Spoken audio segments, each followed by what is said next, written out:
NH media news కి స్వాగతం. ముందుగా ముఖ్యాంశాలు.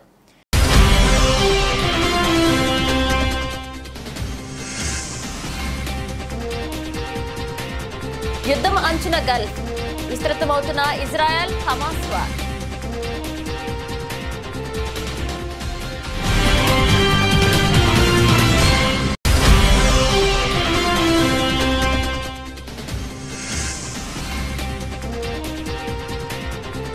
కన్వర్ యాత్రలో విషాదం, కరెంటు షాక్తో 9 మంది భక్తుల మృతి.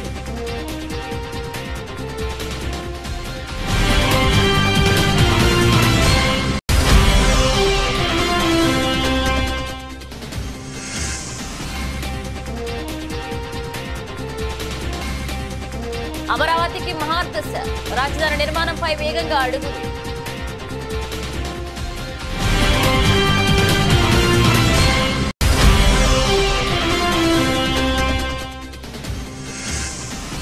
బీఆర్ఎస్ బాటలోనే కాంగ్రెస్, అందుకోసమే ఫోర్త్ సిటీ.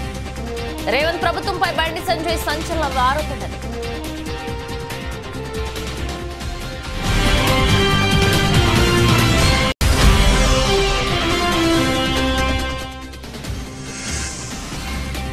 మగధీర సమయంలో యాక్సిడెంట్, భార్యను చూసి ఏడ్ చేసిన రాజమౌళి. షాకింగ్ విషయాలు బయటపెట్టిన దర్శక ధీరుడు.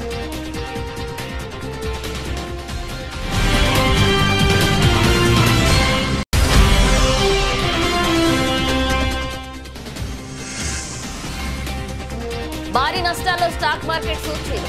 సెన్సెక్స్ 1500 పాయింట్లు డౌన్.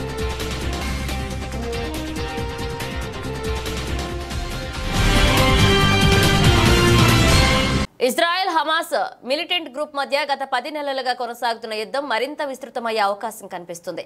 ఇది పశ్చిమాసియా అంతా పాకక ముందే ఆందోళన వ్యక్తమవుతుంది. ఇరాన్ రాజధాని టెహ్రాన్లో హమాస్ చీఫ్ ఇస్మాయిల్ హనీమా, లెబానాన్ రాజధాని బీరూట్లో హెజ్బుల్లా టాప్ కమాండర్ ఫాద్ సుక్రు హత్య నేపథ్యంలో ఇజ్రాయెల్పై ఇరాన్ ఏ క్షణమైన దాడులకు దిగవచ్చనే వార్తలు వస్తున్నాయి. ఇరాన్ మద్దతు గల లెబనాన్ కేంద్రంగా నడిచే హెజ్బుల్లా గ్రూప్ శనివారం రాత్రి ఇజ్రాయెల్ భూభాగం వైపుగా పదుల సంఖ్యలో రాకెట్లను ప్రయోగించింది. చాలా వరకు రాకెట్లను తమ డోమ్ వ్యవస్థ అడ్డుకుందని ఇజ్రాయెల్ వెల్లడించింది. కాగా రాకెట్ దాడుల్లో మోషౌబీట్ హిల్లేల్లో పలువురు పౌరులు గాయపడినట్లుగా హెజ్బుల్లా గ్రూప్ ప్రకటించింది. ఇజ్రాయెల్ దాడులకు ప్రతీకారంగా తాము దాడులు చేపట్టామని హెజ్బుల్లా సీనియర్ మిలిటరీ కమాండర్ ఒకరు తెలియజేశారు. మరొక వైపు దక్షిణ లెబనాన్ నగరం బౌజరీహైపై జరిగిన క్షిపణి దాడిలో కీలక హెజ్బుల్లా నేత అలీ అబ్దు హతమయ్యాడని ఇజ్రాయెల్ మిలిటరీ వెల్లడించింది.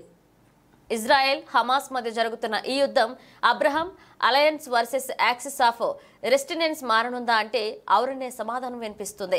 ఇక ఇజ్రాయెల్ ప్రధాని బెంజమిన్ నెహత్యూ ఇటీవల అమెరికా కాంగ్రెస్ ను ఉద్దేశించి మాట్లాడుతూ ఇరాన్ నుంచి పశ్చిమాసియా రీజియన్ ముప్పు పొంచి ఉందని, దాన్ని తిప్పికొట్టేందుకు ఇరాన్ కు వ్యతిరేకంగా ప్రాంతీయ దేశాలతో కూడిన అబ్రహం అలయన్స్ ఏర్పాటుకు ప్రతిపాదించారు.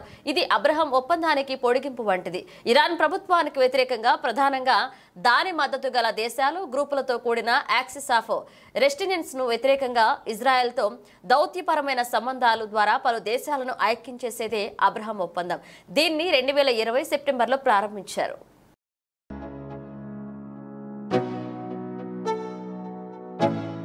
బీహార్లోని హాజీపూర్లో కావడి యాత్రలో ఘోర ప్రమాదం చోటు చేసుకుంది. ఆదివారం అర్ధరాత్రి హాజీపూర్ సమీపంలోని సుల్తాన్పూర్ వద్ద కన్వర్ యాత్రికులు ప్రయాణిస్తున్న డీజే వాహనానికి హైటెన్షన్ వైర్ తగలడంతో 9 మంది మరణించారు. మరొక 6గురు తీవ్రంగా గాయపడ్డారు. వారిలో 2 పరిస్థితి విషమంగా ఉంది. మృతుల్లో ఒక మైనర్ ఉన్నారు. కావడి యాత్రికులు పహెల్జా నుంచి గంగా జలాన్ని తీసుకుని సోనుపూర్లోని బాబా హరిహరనాథ్ ఆలయానికి వెళ్తుండగా ఈ ప్రమాదం జరిగిందని అధికారులు తెలియజేశారు. కన్వరియాలు ట్రాలీలో డీజేని తీసుకువెళ్తున్నారని, దానికి 11,000 వోల్టేజ్ విద్యుత్ తీగలు తగిలాయని స్థానిక ఎస్డిపిఓ ఓంప్రకాష్ తెలియజేశారు. దీంతో వారు విద్యుద్ఘాతకానికి గురయ్యారని చెప్పారు. సంఘటనా స్థలంలోనే 8 మంది మరణించారని, మరొకరు దవాఖానాలో చనిపోయారని వెల్లడించారు.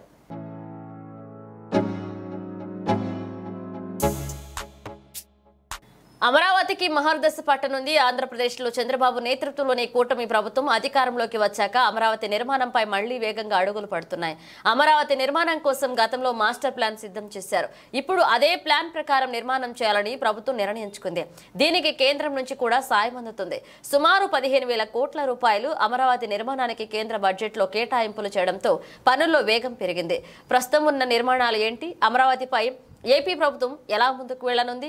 అమరావతి రాజధాని నిర్మాణాన్ని వేగంగా పూర్తి చేయాలనే టార్గెట్ పెట్టుకుంది సర్కార్. ఇక ఏపీలో కూటమి ప్రభుత్వం అధికారంలోకి వచ్చిన వెంటనే అమరావతి ప్రాంతంలో ఉన్న పరిస్థితులపై సమీక్ష చేయడంతో పాటు క్షేత్రస్థాయిలో పర్యటించారు ఏపీ సీఎం చంద్రబాబు. అమరావతి నిర్మాణ పనులు వేగవంతం చేయాలని అధికారులకు ఆదేశాలు జారీ చేశారు. రాజధాని నిర్మాణం కోసం ముందుగా 2.5 ఏళ్ల గడువు పెట్టుకుంది ప్రభుత్వం. ఈ 2.5 ఏళ్లలో రాజధాని నిర్మాణంలో కీలకమైన శాశ్వత సచివాలయం, అసెంబ్లీ, హైకోర్టులతో పాటు ఎమ్మెల్యే, మంత్రులు, ఐఏఎస్ అధికారుల, హైకోర్టు జడ్జీల క్వార్టర్స్ పూర్తి చేయాలనుకుంటుంది. అయితే 2019 ఎన్నికలకు ముందు ఈ నిర్మాణాలన్నీ పూర్తిగా ఎక్కడికక్కడ ఆగిపోయాయి. వైసీపీ ప్రభుత్వం వచ్చాక 2019 నుంచి 2024 వరకు వీటి నిర్మాణాలు జరగలేదు. అంతేకాదు నిర్మాణాలు ఎక్కడ ఆగిపోయాయో అక్కడే ఉండిపోయాయన్న విమర్శలు పెరిగాయి. గత 5 ఏళ్లుగా ఎలాంటి నిర్మాణాలు చేపట్టకపోవడంతో వాటి స్థితిగతులు ఏంటి? వాటి సామర్థ్యం ఏ విధంగా ఉంది? ఆగిపోయిన నిర్మాణాల నుంచి మళ్లీ ఇప్పుడు నిర్మాణాలను కొనసాగించవచ్చా, లేక కొత్తగా నిర్మాణాలు చేపట్టాలనే దానిపై సందిగ్ధత ఏర్పడింది. దీంతో నిర్మాణ రంగ నిపుణుల నుంచి సూచనలు తీసుకుంటుంది ఏపీ ప్రభుత్వం. ఇక ఇందుకోసం హైదరాబాద్, చెన్నై, ఐఐటి నిపుణుల బృందాలు ఆగిపోయిన నిర్మాణాలన్నింటినీ పరిశీలించారు. అయితే నిర్మాణాలకు సంబంధించిన నివేదికలు ఇవ్వడానికి కొంత సమయం కావాలని నిపుణులు చెబుతున్నారు. నిపుణుల వేదిక వచ్చాకే ఈ నిర్మాణాల విషయంలో ప్రభుత్వం ముందుకు వెళ్లనుంది. వీలైనంత త్వరగా నివేదిక ఇవ్వాలని నిపుణుల బృందాన్ని కోరారు సిఆర్డీఏ అధికారులు. అథారిటీలో మళ్ళా ఒరిజినల్గా సిఆర్డీఏ ఏదైతే 8,352.69 చదరపు కిలోమీటర్లు ఉందో దాని ఉండే విధంగా యాక్చువల్గా ఈరోజు డెసిషన్ తీసుకున్నారు. దీన్ని తీసుకోవటం వల్ల పలనాడు, బాపట్ల అథారిటీస్ కూడా ఉంటాయి. అంటే దీంట్లో ఎక్కువ భాగం తీసేసి పల్నాడు, బాపట్ల అథారిటీస్ చేశారు.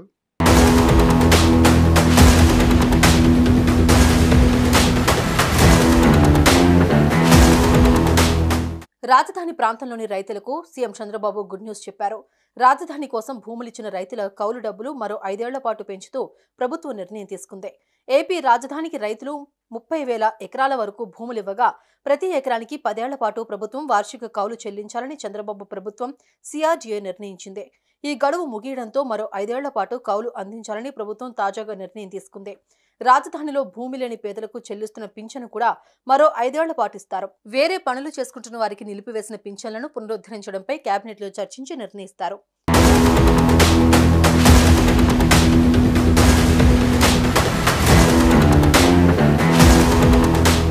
రాజధానిలోని కృష్ణా కరకట్ట రోడ్డును 4 వరుసలుగా నిర్మించాలని అథారిటీ నిర్ణయించింది. ఈ మేరకు గతంలో డిజైన్లు సిద్ధం చేసి టెండర్లు పిలిచారు. వైసీపీ అధికారంలోకి వచ్చాక 2 వరుసల రోడ్డు సరిపోతుంది అంటూ జలవనరుల శాఖకు ఆ బాధ్యతను అప్పగించారు. ఆ పనులు ఆగిపోయాయి. ఆ రోడ్డును గతంలో డిజైన్ చేసినట్లే టెండర్లు పిలిచి వీలైనంత త్వరగా పనులు చేపట్టాలని సీఎం ఆదేశించారు. రాజధానిలోని సీడ్ యాక్సెస్ రహదారిని మొదట చెన్నై, కోల్కతా జాతీయ రహదారితో అనుసంధానం చేయాలని అప్పట్లో అనుకున్నారు. కేంద్ర మంత్రి బండి సంజయ్ హాట్ కామెంట్స్ చేశారు. ఫోర్త్ సిటీ పేరిట కాంగ్రెస్ భూదందా చేస్తుందని ఆరోపించారు. 1000 ఎకరాలను సేకరించి దోచుకునే కుట్ర చేస్తుందన్నారు. ధరణి భూముల అన్యక్రాంతంపై శ్వేతపత్రం విడుదల చేయాలని బండి సంజయ్ డిమాండ్ చేశారు. ధరణిపై వేసిన కమిటీ ఏం తేల్చిందో చెప్పాలన్నారు. కేసీఆర్ కుటుంబం భూదోపిడీపై చర్యలు ఏవి అని నిలదీశారు బండి సంజయ్.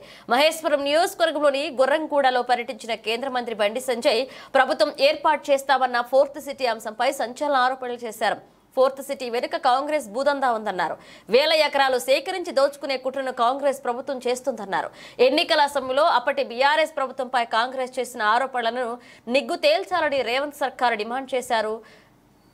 సర్కార్ని డిమాండ్ చేశారు బండి సంజయ్. ఇక దాన్ని పక్కన పెట్టి ఫోర్త్ సిటీ పేరుతో భూదందాకు తెరలేపారని మండిపడ్డారు.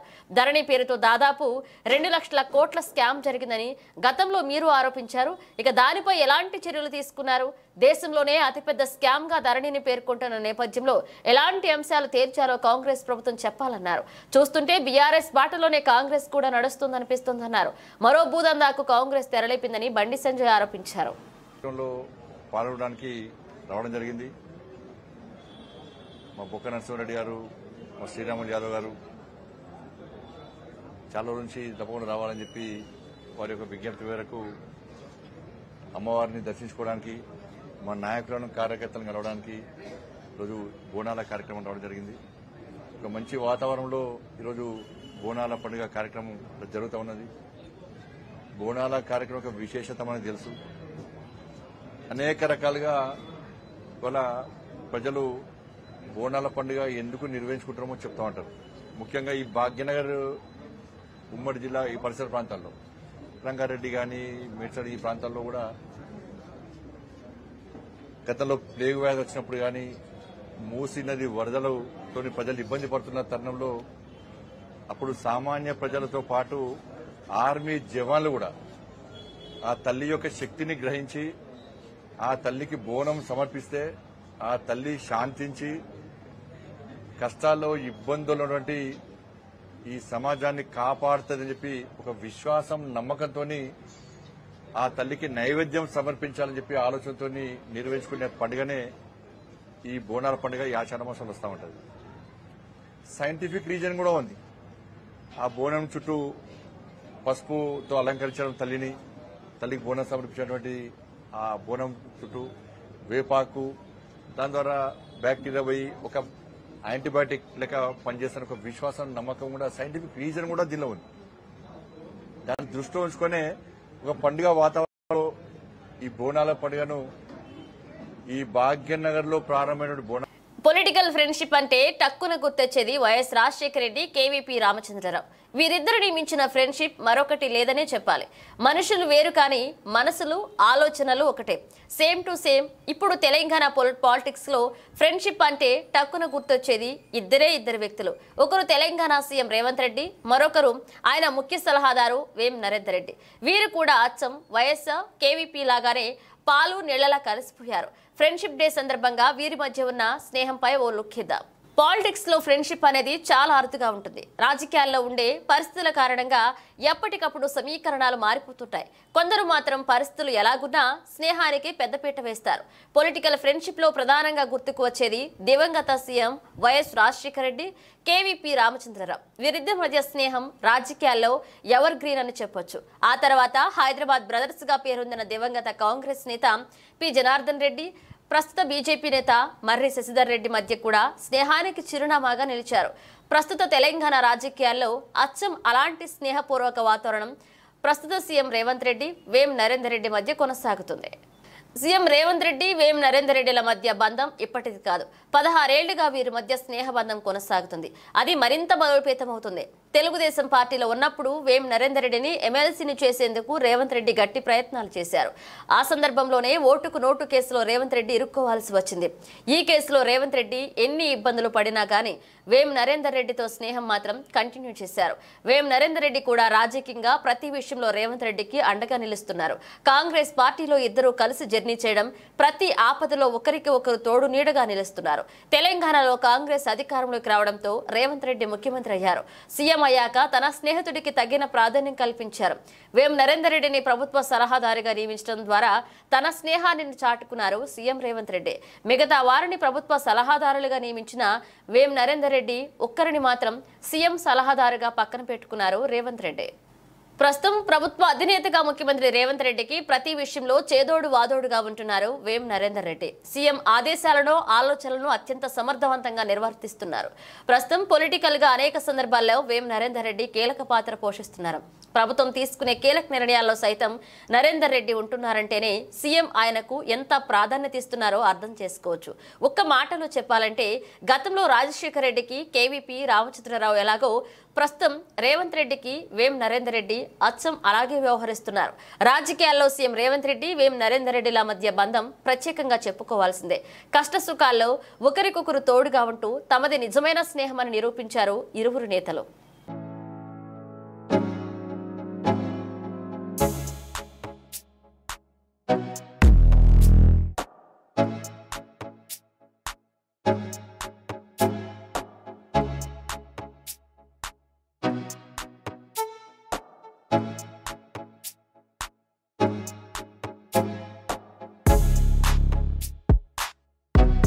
నిర్మల్ జిల్లా విద్యార్థులకు మంచి చదువులు చెప్పి వారిని ప్రయోజకులుగా తీర్చిదిద్దాల్సిన ఉపాధ్యాయులు వారి చేత వెట్టి చాకిరి పనులు చేస్తున్న సంఘటన బాయంస మండలం వట్టోలి గ్రామ ప్రభుత్వ పాఠశాలలో సోమవారం చోటు చేసుకుంది.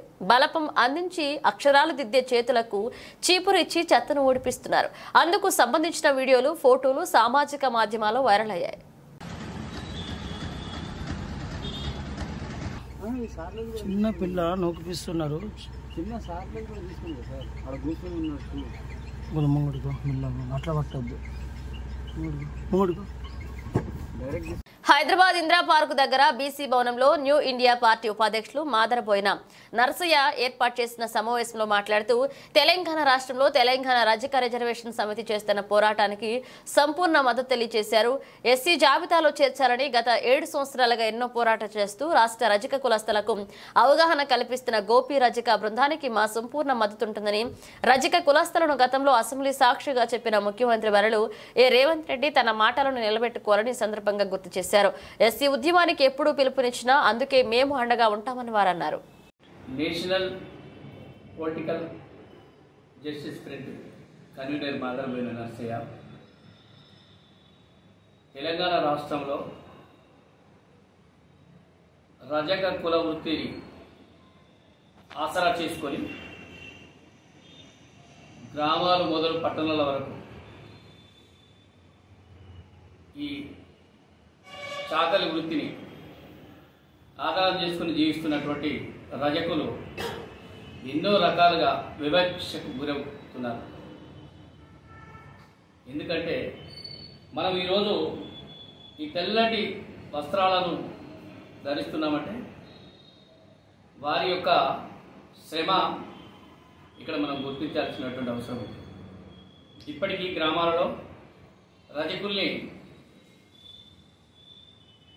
ఇంటి గడప తొక్కడానికి కూడా అవకాశం కల్పించలేని వ్యవస్థలో మనము ఈరోజు ఉన్నాం. ఈరోజు భారతదేశంలో 29 రాష్ట్రాలు ఉన్నాయి. అందులో 18 రాష్ట్రాలలో ఈ రజకుల్ని ఎస్సీలుగా గుర్తించడం జరిగింది ఆయా రాష్ట్ర ప్రభుత్వాలు. కాబట్టి ఈ తెలంగాణ రాష్ట్రంలో ఒక విద్యావేత్త గోపి రజక్ అనే వ్యక్తి ఈ రజకుల్ని ఎస్సీ కాంగ్రెస్ ప్రభుత్వం పేదలకు ఎల్లప్పుడూ అండగా ఉంటుందని, ముంపు బాధితులకు శాశ్వత పరిష్కారం చేసి చూపిస్తారని ఎమ్మెల్యే స్థానికులకు హామీ ఇచ్చారు. భద్రాద్రి కొత్తగూడెం జిల్లా బూర్గంపాడు మండలంలో స్థానిక ఎమ్మెల్యే పాయం వెంకటేశ్వర్లు క్షేత్రస్థాయిలో పర్యటించారు. తహసీల్దార్ ఆధ్వర్యంలో ఏర్పాటు చేసిన సమావేశంలో పాల్గొని లబ్ధారులకు అందజేశారు. 1,77,00,000 చెక్కులను. ఈ సందర్భంగా ఆయన మాట్లాడుతూ రాబోయే రోజుల్లో కాంగ్రెస్ ప్రభుత్వం అన్ని రకాలుగా అన్నదండలుగా ఉంటుందని, త్వరలోనే నిర్మాణానికి సహకారం అందజేయనున్నట్లుగా, పేదలందరికీ అర్హులైన వారికి రేషన్ కార్డులు చేరున్నట్లుగా పాయం వెంకటేశ్వర్లు పేర్కొన్నారు. బూర్గంపాడు మండలంలోని గోదావరి ముంపు ప్రాంతాల ప్రజలకు శాశ్వత పరిష్కారంగా కలకత్తా నిర్మాణం జరుగుతాయని, లోతట్టు ప్రాంతాల వాసులకు మెట్ట ప్రాంతాల్లో ఇళ్ల స్థలాలు ఇవ్వనున్నట్లుగా, వారందరికీ త్వరలోనే తరలించనున్నట్లుగా ఆయన హామీ ఇచ్చారు. ఆరోగ్యశ్రీ కూడా ప్రత్యేక రేషన్ కార్డు ఇచ్చే కార్యక్రమానికి మన గవర్నమెంట్ చర్యలు చేపట్టింది. మన కేబినెట్ కూడా ఆమోదం తెలిపింది. కాబట్టి త్వరలోనే తెల్ల రేషన్ కార్డు కూడా రాబోతా ఉంది. ఆ దిగులు కూడా చెందాల్సిన అవసరం లేదని నా అక్కలకు చెల్లెలకు నేను మాటిస్తా ఉన్నా, మనవి చేస్తా ఉన్నా. ఈ రకంగా 6 గ్యారంటీ పథకాల్లో ఏవైతే మన గవర్నమెంట్ ఎన్నికల ముందు మన పార్టీ కాంగ్రెస్ పార్టీ పిసిసి అధ్యక్షులు మరి ఉన్నటువంటి రేవంత్ రెడ్డి గారు, ఇప్పుడు ముఖ్యమంత్రి గారు, డిప్యూటీ సీఎం బట్టి విక్రమార్క గారు ఇద్దరు సంతకాలతో గ్యారంటీ పథకం ఇచ్చిన కార్డు మీ అందరి ఇళ్లలో ఉంటాయి. మీ మనిషిలో నాతో పాటు కూర్చున్నటువంటి నాయకులు, కార్యకర్తలు మీరంతా కూడా ఊళ్ళో లేని చెప్పాం. ఖచ్చితంగా 100% ఈ ప్రభుత్వం, ఈ రాష్ట్ర గవర్నమెంట్, ముఖ్యమంత్రి గారు కేబినెట్ చిత్తశుద్ధితో ఉంది, నిబద్ధతతో ఉంది. 6 గ్యారంటీ పథకాలను ఒకదాని తర్వాత ఒకటి అమలు చేసుకుంటూ మీ యొక్క అభిమాన విశ్వాసం సులభమైన దానికోసం 10 కాలాల పాటు కాంగ్రెస్ పార్టీ ప్రభుత్వం ఈ రాష్ట్రంలో పేద ప్రజలకు సేవ చేసే దానికోసం ఆ వైపు అడుగులు వేస్తా ఉంది. ఒకదాని తర్వాత అమలు అవుతా ఉన్నాయి. రేపు రేషన్ కార్డులతో పాటు తర్వాత పెన్షన్ల విషయంలో కానీ దాని కూడా నిర్ణయం తీసుకోబోతా ఉంది. ఒకదాని తర్వాత ఒకటి ఇవన్నీ ఒకేసారి చేయాలంటే ఎందుకు చేయట్లేదో ఇక్కడ కూర్చున్నట్టు అక్కలు తెలుసు, మరి అదేవిధంగా చెల్లెలు కూడా తెలుసు. ఎందుకు పోయిన గవర్నమెంట్ 10 ఏళ్ళు ఉంది. మన రాష్ట్రం మనకి ఓడిపోయే నాటికి 7 లక్షల కోట్ల రూపాయలు అప్పు చేసిపోయింది. 7 లక్షల కోట్లు అప్పు చేసి పోయింది. చేసిన పనులకు బిల్లు ఇవ్వలేదు. 40,000 కోట్లు. ప్రజలు మనపై పెట్టుకున్న నమ్మకానికి న్యాయం చేయాలని ఉప ముఖ్యమంత్రి పవన్ కళ్యాణ్ అన్నారు. గత ప్రభుత్వ పాలనలో ఎన్నో అవమానాలు ఎదుర్కొన్నామన్న ఆయన వ్యవస్థలను బతికించాలనే ఉద్దేశంతోనే అన్ని తట్టుకుని నిలబడ్డామన్నారు. కలెక్టర్ల సదస్సులో ఆయన మాట్లాడారు. బలోపేతమైన వ్యవస్థలను గత ప్రభుత్వం ఆటబొమ్మల్లాగా మార్చిందన్నారు. పాలకులు ప్రజలకు జవాబుదారీగా ఉండాలి, పాలన ఎలా ఉండకూడదో గత 5 ఏళ్ల పాలనలో తెలియజేస్తుందన్నారు. గ్రామ పంచాయతీలను బలోపేతం చేసే దిశగా ముందడుగు వేస్తున్నామన్నారు. ఒకే రోజు రాష్ట్రంలో 13,326 గ్రామ పంచాయతీల్లో ఉపాధి హామీ గ్రామ సభలు నిర్వహిస్తున్నామన్నారు. పైలట్ ప్రాజెక్టుగా మొదటగా పిఠాపురం నియోజకవర్గంలో చేపడతామని పవన్ అన్నారు. Hearty welcome to the Honorable Chief Minister of Andhra Pradesh, Shri Nara Chandrababu Naidu Garu. I request Principal Secretary, Special CS Mr. Shishodia Sir to hand over the bouquet to the Honorable Deputy CM Shri Pawan Kalyan Garu. And I request Mr. Shrikesh, Commissioner Survey and Settlement, to hand over the bouquet to the Honorable Revenue Minister Shri Anagani Satyaprasad Garu. A very good morning to all the dignitaries here. With the permission of the Chair of the Honorable Chief Minister of Andhra Pradesh, sir, may I start the today's proceedings, please? Thank you, sir. Macherla పట్టణంలోని నెహ్రూ నగర్ నందు ఆదివారం సాయంత్రం town CI Brahmaiah ఆయన బృందంతో కలిసి ఆకస్మికంగా తనిఖీలు చేపట్టగా number plate లేని సుమారు 15 ద్విచక్ర వాహనాలను పోలీస్ స్టేషన్కు తరలించారు. ఆర్సీ చూపించి వాహనాన్ని తీసుకువెళ్లమని తెలియజేశారు.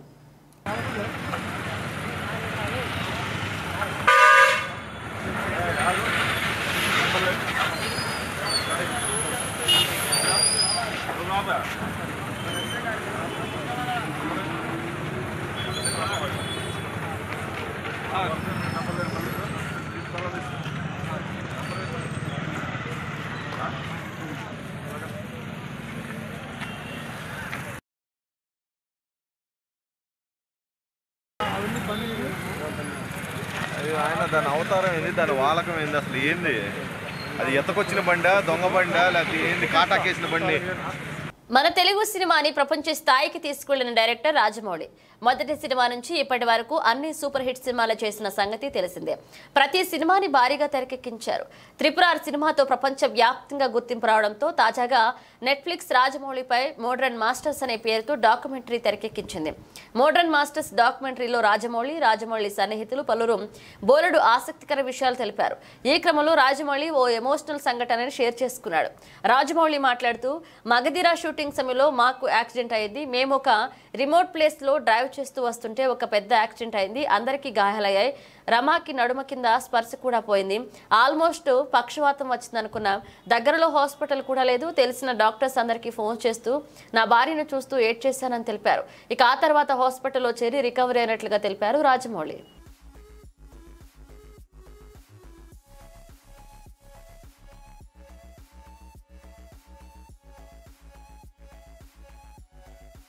దేశీయ స్టాక్ మార్కెట్ సూచీలు సోమవారం భారీ నష్టాలతో ప్రారంభమయ్యాయి.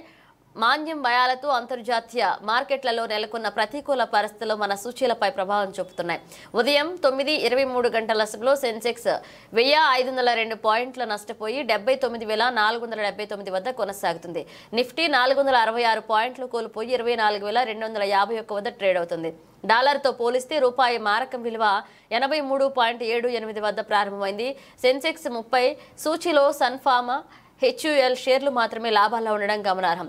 Tata Motors, Maruti, Titan, Tata steel, SBI, JSW steel, Adani sports, అలాగే L&T, M&M, అలాగే Reliance, Bajaj finance, tech Mahindra, Bharti Airtel, Bajaj, Finserv, axis bank, TCS, Infosys షేర్లు భారీ నష్టాల్లో కొనసాగుతున్నాయి. మాంద్యం భయాలు అలముకుంటున్న నేపథ్యంలో అమెరికా మార్కెట్లు గత వారం భారీ నష్టాల్లో ముగిశాయి. నేడు ఆసియా మార్కెట్లు సైతం అదే బాటలో పయనిస్తున్నాయి. జపాన్ నికాయ్ సూచీ ఏకంగా 7% పైగా నష్టపోవడం గమనార్హం. ఈ ప్రాంతంలోని ఇతర ప్రధాన సూచీల పరిస్థితి సైతం అలాగే ఉంది. అంతర్జాతీయ మార్కెట్లో బ్యారెల్ బ్రెంచ్ చమురు ధర $77.16 వద్ద కొనసాగుతుంది. విదేశీ సంస్థాగత మదుపరులు శుక్రవారం నికరంగా 3,310 కోట్ల విలువ చేసే షేర్లను విక్రయించారు. దేశీయ సంస్థాగత మదుపరులు 2,966 కోట్ల వాటాలను కొనుగోలు చేశారు.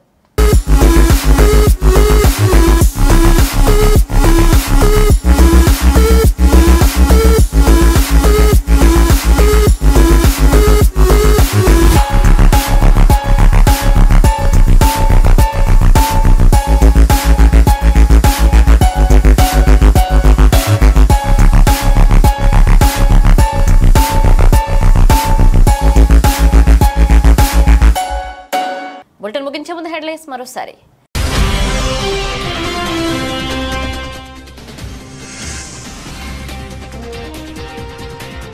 యుద్ధం అంచున గల్ఫ్, విస్తృతమవుతున్న ఇజ్రాయెల్ హమాస్ వార్.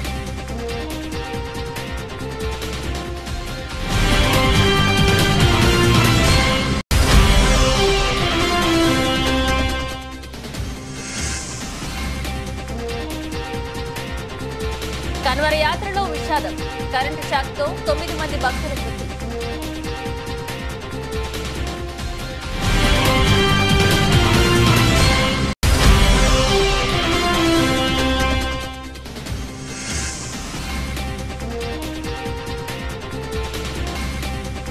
అమరావతికి మహాదశ, రాజధాని నిర్మాణంపై వేగంగా అడుగులు.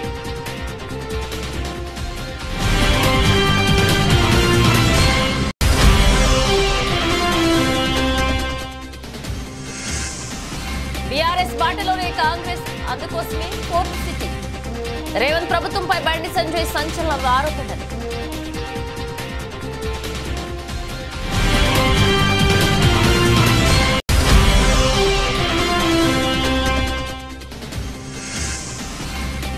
మగధీర సమయంలో యాక్సిడెంట్, భార్యను చూసి ఏడ్ చేసిన రాజమౌళి. షాకింగ్ విషయాలు బయటపెట్టిన దర్శక ధీరుడు.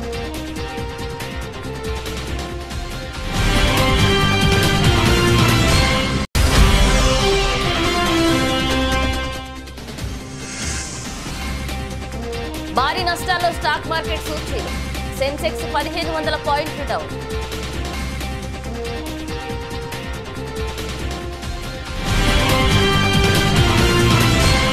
ఇవి బులెటిన్ అప్డేట్స్. మరో అప్డేట్స్ మళ్ళీ కలుద్దాం.